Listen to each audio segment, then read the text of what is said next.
It is football season, tailgating time. That means good food. Happy Wyatt with Georgia Grown is here. But I'm kind of thinking if you're over 40, you might want 15 people on your team. This is a workout. Or if you're as out of shape as I am. And these aren't your average warnings, Suzanne. I know, guys. Well, you might think I'm back here just, watering the backyard garden, but this is really something you should do if you plan to use these fireworks, is water down the area, including the fence, the pavement, all of that. I mean, because these can be dangerous. Look at this, hot dog, like a giant touchscreen. Have you ever seen a monitor this big? Look at this. As a journalist, you come over, you're like, oh, I want to see what the latest stuff is. Fantastic pictures. I'm just going to play around with this, see how it goes. Check this out, a map of this. It's this kind of technology and these kinds of toys that has the national media buzzing around Tampa Bay right now. Where is Suzanne?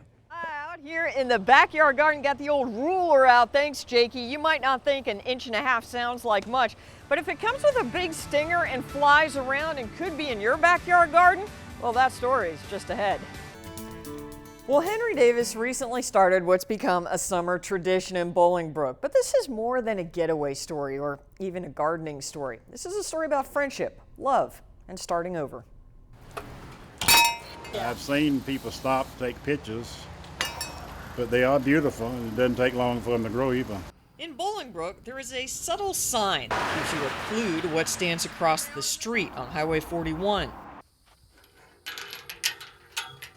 For the past 3 years, Henry Davis has planted 40 acres of sunflowers. There's about 600,000 plants out here right now, and it seems as though every one of them's got a bulb on top. A good many you can see from the front of his property. You know, look at this. Here it is only 6 weeks later, and they're 6 feet tall. You might say Henry is fascinated by this tall annual that springs up every summer. These plants are facing the sun right now. And if you kept that going all day long, at the end of the day, there's where it sets. Every plant out here will be facing that way at sunset. And it's the doggonest thing. I've never seen anything like this. And other folks think the sunflowers are pretty snazzy too. We got artists that come out and paint. They set up easels all up around the shade parts and just paint beautiful pictures. And it's so much fun watching families come out and do family photos. Henry's not much into photography, but he spent a good part of his life as a serious hunter. And that is the reason he gives when folks ask why he started doing this. I got 5 old friends that come up every year, and we have a get-together around the opening weekend of dove season. The guys hunt in September, but there is more to this story. This is bigger than life. We as a family had a major setback a few years ago, and things happen, you know? Things happen. Back in 2010, doctors diagnosed Henry's first wife, Gail, with a brain tumor. She died in a matter of weeks. And she would have loved these two. She would have loved these two. In fact, she might be there watching right now. Henry believes that. I've known him for years, and you can't chat with him without Gail's name coming up. And that's okay with him, and with his new wife, Susan. The two married a few years ago. I don't have a doubt in my mind that Gail put me and Susan together. So now the guy who says he does this because of hunting has another reason to make sure every bloom pops in July. I guess my favorite thing is to watch my wife. She kind of lights up with anything yellow, but she's going to have 600,000 smiley faces out here looking at her. Henry's farm is about a mile outside of Bolingbrook, headed to Atlanta. It is gated, but feel free to stop on the side of the road you just saw and enjoy his work. We'll be right back. Says it on the water tower, so it must be true. Wrightsville, the friendliest town in Georgia. I talked to the mayor. He said, boy, they've made that claim to fame. They've had that for decades. But really, the friendliest town in Georgia, how do you quantify that? I had an idea. Would you give me the shirt off your back?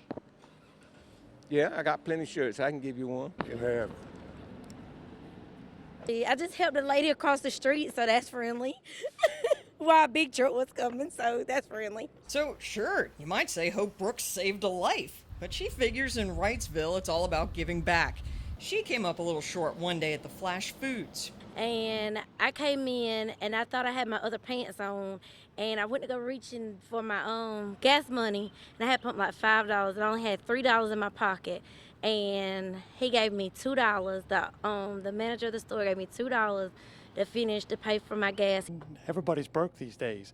You know, nobody has a lot of money, but we help out where we can. I can see from the tower that this is the friendliest city in Georgia. So I just wanted to know if I could borrow a cup of sugar. Sure. Okay, great. Cynthia A. Pennington didn't mind letting a stranger in the house. And when we found out what she does in her spare time, well, it all made sense. The woman is sweet in her own right. The only thing skittish is maybe the cat. People walk by the street and we sit out and we wave and say hello, how are you doing? Whether they're walking or riding or blowing horns or whatever. You might call her the town's greeter. She and her sister say they'll spend hours giving drivers a warm welcome into Wrightsville. Do you ever get carpal tunnel from, Sometimes, yes, we do. It gets to hurting sometimes. We have to change hands. Should we get our waves going? Here comes somebody. When do we get the waving going? Okay.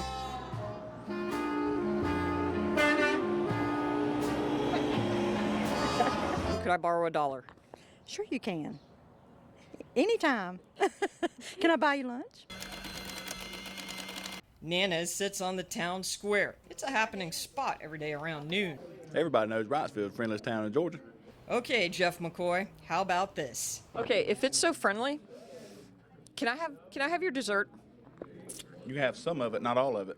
He's a negotiator, the kind of easygoing fellow that likes to barter. I hear you want to strike a deal, a friendly deal. Just a slight friendly deal. Okay. I want to drive your car. Okay, I don't know if we can do that, but what if I let you hold the microphone? Microphone for caramel cake? No deal. That's not friendly. That's not friendly. No worries, we worked it out. I got a bit of dessert, and now Jeff has a cool photo to show his friends. I spoke to the mayor, Lee Williamson, on the phone. He couldn't meet us today, but that's okay. I asked him, I said, hey, what's the friendliest thing you've done today? And he said, I go by and check on my grandmother every single day. That's friendly. Reporting in Wrightsville, the friendliest town in Georgia, Suzanne Lawler, 13 WMAZ, Eyewitness News. Well, Frank and Lori, it seems obstacle racing has really taken off over the last few years. Mud runs, Spartan events, that kind of thing. But those workouts are intense and at times extremely challenging. And that's what makes Kendra Outerhold's story so incredible. Every day at the compound gym, it's a challenge to get through the obstacle course workouts. Walking lunges. You're going to chop them though, okay? Kendra Outerhold just began training here.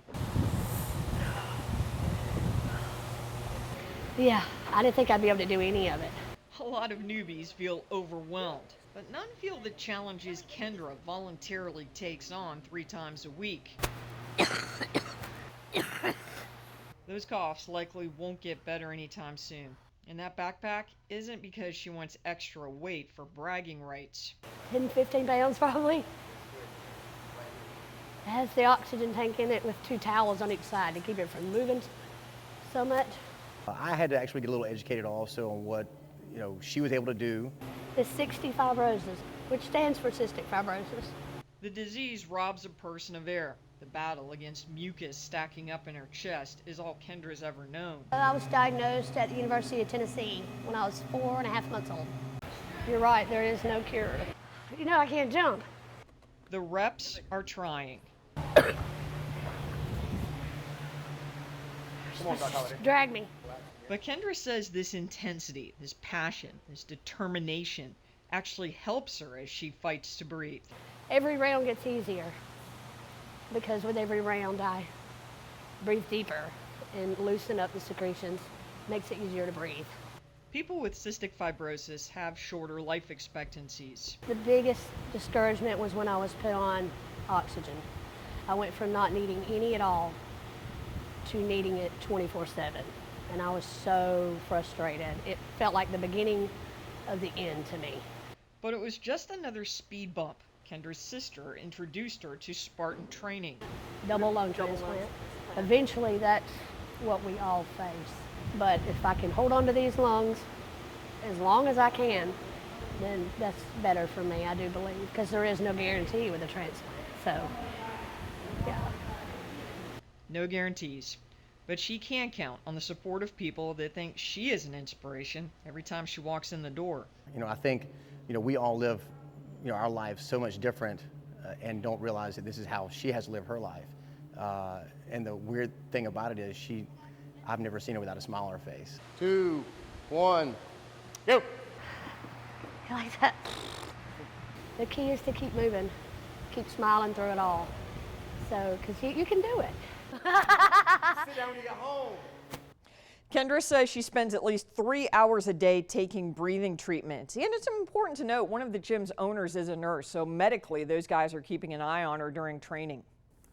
China might be the country with the most amount of smokers, but here in America, the number of adults who smoke cigarettes has dropped to a new low. The Centers for Disease Control and Prevention say cigarette smoking among adults is down from nearly 21% in 2005 to just under 18% in 2013. Health officials say that is good news, but more needs to be done to get people to quit. More than 480,000 Americans die every year, and thousands more live with smoking-related diseases. The White House is gearing up for Christmas. A horse-drawn wagon pulled up to the White House yesterday and delivered the official Christmas tree. Look at that. Music going, everything, yep. First Lady Michelle Obama, daughters Malia and Sasha, and the family dogs, Bo and Sonny, checked out the tree. There you go. The fur was grown on a farm in Pennsylvania, and it will soon be placed in the Blue Room. And I bet it's going to look fantastic. Those dogs were well behaved. I'm afraid my dog would have been like, whew. Yeah. Now, but the next time you do want a Big Mac or some McNuggets, you'll notice something a little different. Yes. 24 restaurants around the area now have what they call the Create Your Taste touchscreen kiosk. Ooh. Burger connoisseurs can customize their order with premium toppings and create their own individual combination. I know, what's a premium topping? Pick a bun. Okay, there we go. Lettuce. McDonald's is also reworking how your meal is served. Your meal will be delivered to your table in a serving basket. Yeah. Yes, it's fancy. Yeah. This comes as McDonald's is trying to shake a 2-year earnings slump with some other changes like testing all-day breakfast in some locations this fall. Now, I think that would work. You can't lose with that. No, I can eat breakfast any time of the day. Pancakes all day long, yeah. Wow. Good stuff. So you just the touch screen and you put it all together. With premium toppings. Premium toppings. I noticed. Lettuce. Yeah, not the crummy ones. The premium ones. Exactly. Here we go.